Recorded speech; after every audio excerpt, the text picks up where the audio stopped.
everyone, my name is Chelsea and welcome back to my channel. For today's video, we are talking about my comfort reads.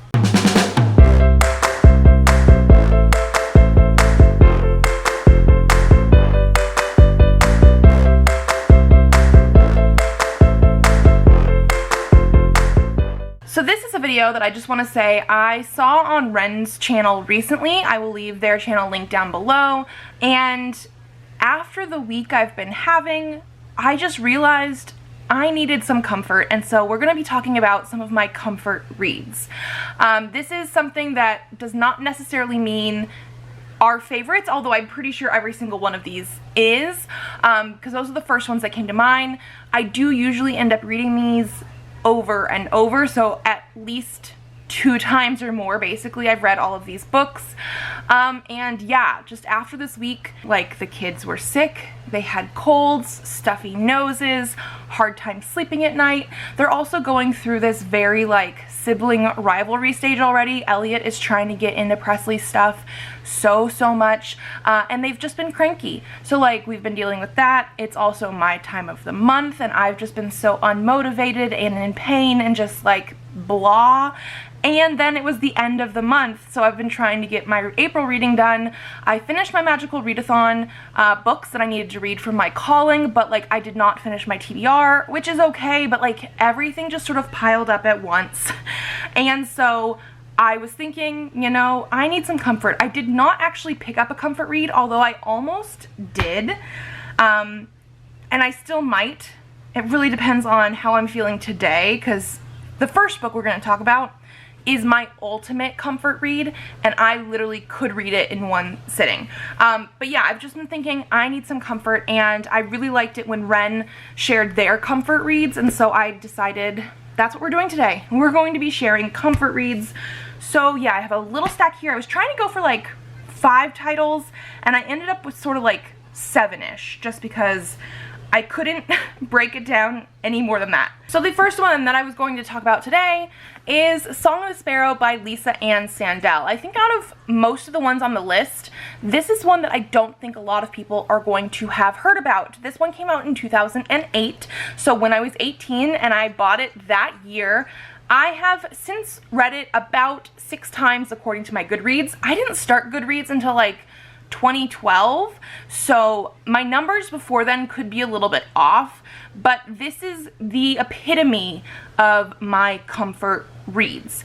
Anytime I'm feeling really down or in a really big reading slump, this is usually the book that I reach for, because it is told in verse, so it is very quick and easy to get through. Like, this is a book that I can get through in one sitting. This is an Arthurian legend story about Elaine, who is supposed to be like the Lady of Shalott. So it is in the periphery of King Arthur stuff. Like, he is in this book, he does show up. This is more a historical telling of it. There doesn't seem to be any magic or anything like that that I understand, but it's basically her and her life living with her father and her brothers around the periphery of King Arthur. I think she's like in love with Lancelot at the beginning of this story because she is a teenager, and obviously he's like a knight and all this kind of stuff. Well, she gets into some trouble, she helps to save the day, and I just absolutely love this one. I don't know much else how to like pitch it to you, but it is a story told in verse. I absolutely love it. I am a sort of a King Arthur girly every so often, especially around this time and everything, and I just absolutely love this one. So I have read this many times, and like I said, it's one that I can actually read in like one sitting. So if I really decide that I need some comfort today, I could pick this up and finish it on the first day of May before I really get into my May TBR, because it's that quick and easy, and I have not read it in a little while. I think according to Goodreads, the last time I read it was in 2019, according to Goodreads here. So it has been a few years now, which means it's probably time for a reread if I feel like I need that comfort. The next one we have here is The Host by Stephanie Meyer. I do think some of these ones are going to be very popular books that I'm going to talk about, but this is another one that I absolutely love. Is it the best told story? No. Is it the best out of Stephenie Meyer's books? Yes, in my opinion it is. It is adult sci-fi romance, and it was one of my first like sci-fi romance sort of stuff put together, and it's very messy and very complicated in the way that these aliens work and in the relationships that pop up through this story. It's one of the thicker books I think I have here as well, so it does technically take a little bit longer to read, but every single time that I throw myself into this world, I absolutely love it, and it's sort of escapism for me. I just love that aspect of it.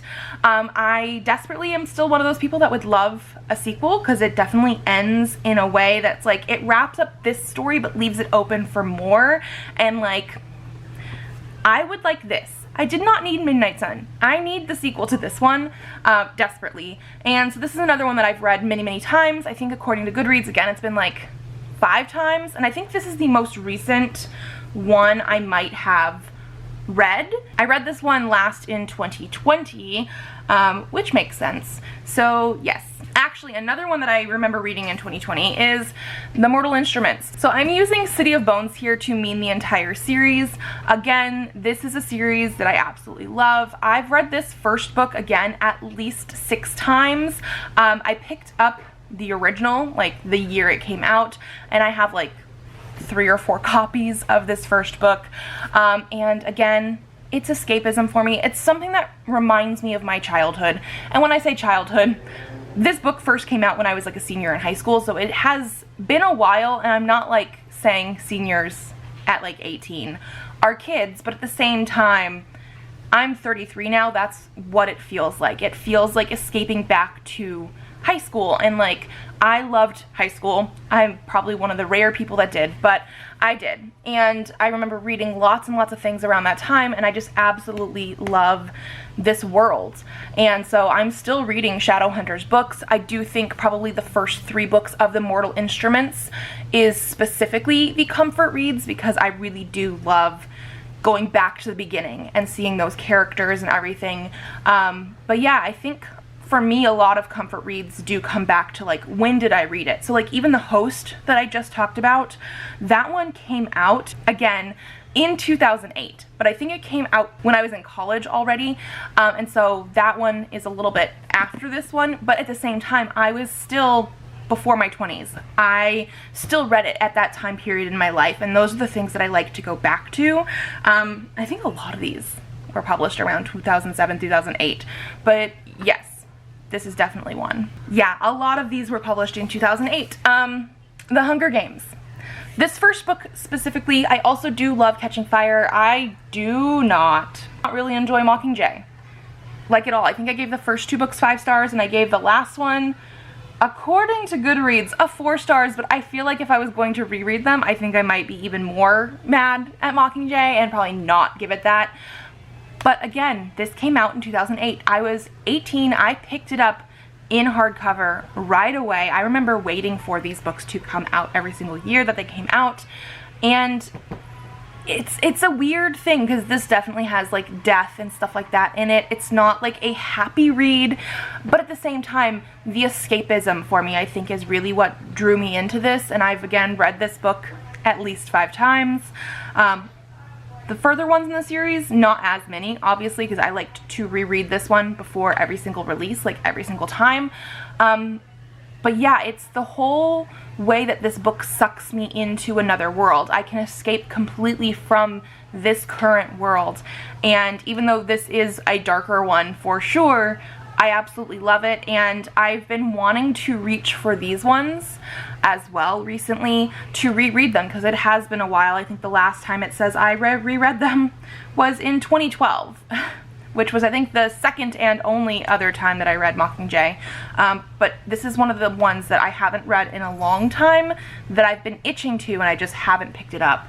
But yeah, published in 2008 again. I did not realize that until I started filming. So now, one that I know for sure was not published in 2008, because this is from earlier in my childhood, but at the same time later in my adulthood, is Deltora Quest by Emily Rhoda. So these are like, technically I'm now getting into the more recent comfort reads. Those were all published in 2007 or 2008. And now I'm getting into something that technically was published earlier than that. Like this bind-up edition of the 8 books in the series was published in 2006. I remember reading the first like half-ish when I was much, much younger, like elementary school, middle school age. The thing is, this originally, when they were in the individual books, was my brother's. But I was that reader who wanted to read everything. So even though they were my brothers, I was still taking them and reading them. And eventually I got to the point where I had read, I think, 4-ish books in this series, but never finished it. So I eventually did buy this one, this bind-up edition of it, and read the entire thing. And I have since read it a couple times since then.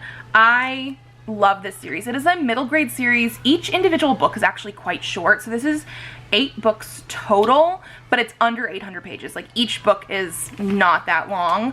I will actually say this is a pretty big format of book. I remember the individual books being smaller, shorter, so it actually might be a little bit more than 100 pages per book in that format. But like when you really consider it, this is an entire 8-book series. It's middle grade. It's very magical. I almost talked about this in my magical reads recommendation video, but I didn't, mostly just because this is one of the older ones from the list of stuff that I was bringing up, and I do still absolutely love it. This has like riddles, and the magic is very easy for kids to understand, obviously, but it is again one that sucks you into the world. Like when you're in here, I am in it. I am wanting to solve the riddles and help these people defeat the bad guy, because they're trying to find these like 8 gems to go in a belt to defeat the evil that has overtaken the land. And so it is very much an adventure action-based story with little riddles and things like that in it. Like they have little puzzles and stuff that just keep your mind at attention throughout this book series. And so yeah, this is one that I definitely reach for if I want more of that like younger adventure sort of stuff, but it is 100% a comfort read. Again, another more recent one to this list is going to be the All for the Game series. So the first book is The Foxhole Court. That is what I'm using as my stand-in right here. I have not read this as many times as I would like, or as many times as some of the other things on this list. I think according to Goodreads, I've read this 3 times, I think all the way through the entire series. The first time I picked this up was in 2016, so it is one of the more recent ones. The last time I read it was in 2019, and these again are very dark. Very, very dark. But again, I think it's the escapism quality. I think it's the found family aspect of this one specifically that I absolutely love. This is a sports book. The sport is not a real sport. There are some romance elements late in book 2 and then in book 3, because I sometimes do hear this billed as like a male-male romance. Don't go into it expecting that, because there are much, much more hard topics in here. And yes, I will agree that some of those topics are not like perfectly handled. We have some homophobia, we have sexual assault, we have mafia and murder and gangs and all this kind of stuff. Like certain things are not handled greatly, but the characters feel really real. And even though we have these like really crazy fantastical elements, like the sport is not a real sport. How is this sport even run? I don't know. I'm not a sports girly. I don't understand. But when everything comes together, I absolutely love this series. It's very much an escapism thing for me, and it's one of the most recent ones on this list that I'm talking about for a comfort read. And so for, even though it is quite dark, like even more dark than the Hunger Games, I absolutely love it. And like when I'm in this world, I'm loving every second of it. Like I devour these, and it usually gets my reading back on track if I need to. And so this is another series that I've been wanting to read again recently, because of the fact that like I haven't read it in a while, and every so often I just feel like not run down, but like something slowing down, the reading slowing down, or life is starting to get a little bit more hectic. And so sometimes I want to reach for these, and I haven't yet, but I absolutely love them. And then the last one that I wanted to talk about today, last but not least, is actually more of an author, so I wanted to include more graphic novels and comics and manga on this list because I think if you're going into comfort reads because you're in a reading slump, those kind of formats of books are very, very, very quick and easy to read, and so those can usually jumpstart reading again very quickly. The thing is, I haven't reread and like really figured out comfort reads for those genres or formats very much. So while I do have a lot of things that I absolutely love in manga and comics and graphic novels, I haven't felt like I've reread them or experimented enough with them as comfort reads to really talk about them here. However, Kaylin Smith as an author and illustrator is one of my favorites. So right here I have For Goodness Sake, and this is the one that I think I have read the most from her. I've read this at least a couple times. I absolutely love it. The art style is gorgeous, and I love her storytelling ability. So this one here is about two characters.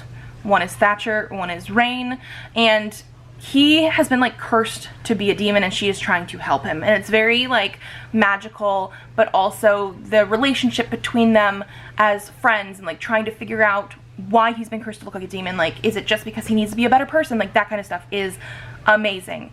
I first discovered Kaylin Smith through Plume. She was at a Phoenix Comic-Con selling her books, and I bought the first 2 volumes of Plume, which is a fantasy western that, again, I absolutely love. And this I fell in love with, devoured them. Actually have read them a couple times as well, and because of that I'm on her Patreon. I'm always wanting more books from her. I also, like I said, am on her Patreon, so the next thing that she's been working on is House of Lowther, which again has like fantasy elements, but we're following a character who is now like working as a maid in House of Lowther, and House of Lowther is like a caretaking facility for magical creatures like werewolves and vampires and Mothman and stuff like that. And I, again, have been absolutely loving it. Like, the way that she does her characters and the relationships is perfect. And so the fact that we have these very easy comic formats to read, I love them. I love the escapism. I love the art style. Let me find a good page for you as well. Like, just the way that it's so nice and crisp and fresh and colorful. Yeah, I know, so this is maybe not like the traditional comfort read in like, I've read it so many times, but I do reach for a lot of Kaylin Smith if I have that feeling of needing something quick and easy and comforting and fun and magical. So I had to include her on this list. Those were all 7-ish, I think it was 7 things that I consider comfort reads. I would like to know if you have any specific comfort reads that you wanted to mention down below, something that makes you feel comforted or get you out of a reading slump, that kind of thing. Because yeah, this week has just been a little bit crazy, a little bit. Like, I'm not even filming on my traditional filming day. I skipped it this weekend because of everything going on. So I'm going to be filming and editing in one go right now because of just how this week has been. So do not be surprised if you see one of these reads on my like May, not TBR, wrap-up, my May wrap-up, because it's very possible it's going to happen. We're still getting out of the craziness of this last week. But that is going to be it for me. If you like this video, give it a thumbs up to let me know. Subscribe to this channel if you'd like to see more videos. I have videos coming out on Tuesdays and Thursdays, so I will see you then. Bye!